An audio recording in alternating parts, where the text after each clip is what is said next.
Okay, so today we're going to be starting a new unit, which is the periodic table. So the purpose of this unit is for you guys to eventually be able to use the periodic table to identify properties of elements based on where they're found on the periodic table and some like physical properties as well as chemical properties. You will be able to predict like how they might react a little bit based on where they are in the periodic table and other such useful information.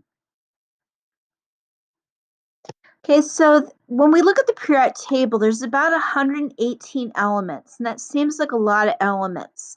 However, if you look at this picture, if we look at this surface that the woman is standing on, there's only about 4 elements that make up the surface that she's standing on. If we look at the water and the air, those are both made up of pretty much just hydrogen and oxygen because of water. And then if we look at the air, that's also made up about 99% nitrogen and oxygen. And if we look at the actual person's body, only about 3 elements make up about 97% of her body. So if we look at this picture, there's a lot of variety in this picture, but there's only about 6 elements that are present in this picture. So the reason why there is so much variety is because of the way those 6 elements combine and form different compounds. So we're going to be going over the periodic table and how that organizes all the elements that we know of at this time. So when we look at a periodic table, I want to review a couple terms. The columns on our periodic table are called groups. They're also called families. So we have 18 groups or 18 families on our periodic table. The rows on our periodic table are called periods. We actually have 7 periods on our periodic table, and the very bottom of our periodic table are actually part of period 6 and period 7. If we look at every group on a periodic table, what we see is the elements in the same group behave the same because they all have the same number of valence electrons. In the next slide, I'll show you that. So the valence electrons, remember, those are electrons in the highest energy level number. Those are going to be in our s and p orbitals only. And these are the only ones that participate when we form bonds and when we have ions. So some groups in a periodic table actually have special names. So if we look at this periodic table here, we can see all the elements in group 1 have 1 valence electron. Those in group 2 have 2 valence electrons. Those in group 3 have 3 valence electrons because they have 2 in the s and 1 in the p. Everything group 4 has 4 valence electrons, and so on. If we look at a period on a periodic table, what we see is that they all have the same number of energy levels. So I'm going to show you that with one of the periods. So if we look at period 4, we can see they all go up to the 4th energy level. They all have 4 energy levels. So what we see is that there's something called periodic law, that if we arrange the elements according to their atomic number, what we start seeing is that we start seeing similar properties at regular intervals. So I'll show you a few reasons for this. So in this particular chapter, what we're going to be looking at are trends of the electron configurations, oxidation numbers, atomic radius and ionic radius, ionization energy, electronegativity, and electron affinity. So we're just going to be doing some of these today. So first of all, just like you saw in the previous slide, is we do see patterns in the electron configurations. And these were something I introduced in the electron configuration unit as a way for you guys to be able to check your work when you're writing configurations. So if you notice here in this slide, everything in the first group ends in S1. Everything in the second group ends in S2.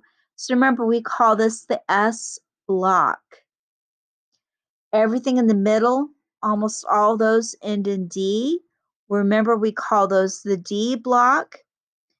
Everything on the right-hand side between group 13 and group 18 ends in P, with the exception of helium. We call those the P block. And remember, the two rows at the very bottom, we call those the F block. So those are the patterns in electron configurations. Okay, so I want to go over some more patterns, but before I do that, I want to introduce a term called representative elements, and I want to show you what this means first. So some of the elements on this periodic table, remember, have a fixed number of valence electrons because they only have the S and the P valence electrons, so it's very easy to predict how many valence electrons they will have. We call these representative elements. And if you notice, this is the S block and the P block are the representative elements. So on the next slide, what we see then is that these representative elements also have very similar chemical properties because of that fixed valence electron configuration. So if we look at the first group on a periodic table, that would be lithium, sodium, and potassium. What we see is that lithium, sodium, and potassium all react with chlorine, for example, in a 1-to-1 ratio to form chlorine chlorine compounds. So we form lithium chloride, which has one lithium and one chlorine atom in each formula unit. We have sodium chloride and potassium chloride. All of them have one of the group 1 elements and one chlorine. So these just show us that each group on the periodic table, like I said, has similar chemical properties because of the similar number of valence electrons. Another thing that we see is that because they all have the same number of valence electrons in a group, that they then form similar ions. So if we look at group 1, they all form +1 ions. Group 2 forms +2. The D block there, because of the D sublevel, the ions will vary. So there, I don't expect you to be able to predict the ions that will be formed from those. But group 13 will form +3. Group 14 can either form +4 or -4. 15 will form -3. 16 will form -2. 17 -1. And remember, the noble gases, they're very stable. They do not like to form ions, so we essentially say they have a charge of 0. So what we see is that the reason why this is happening is because the nonmetals on the right-hand side of our periodic table, they are trying to get the configuration of the nearest noble gas to become isoelectronic with the nearest noble gas. And to do that, they gain electrons to get the configuration of the nearest noble gas. The metals on the left-hand side of our periodic table are likewise also trying to become like the nearest noble gas, and they will lose electrons to get the configuration of the nearest noble gas. That is why they have similar ions.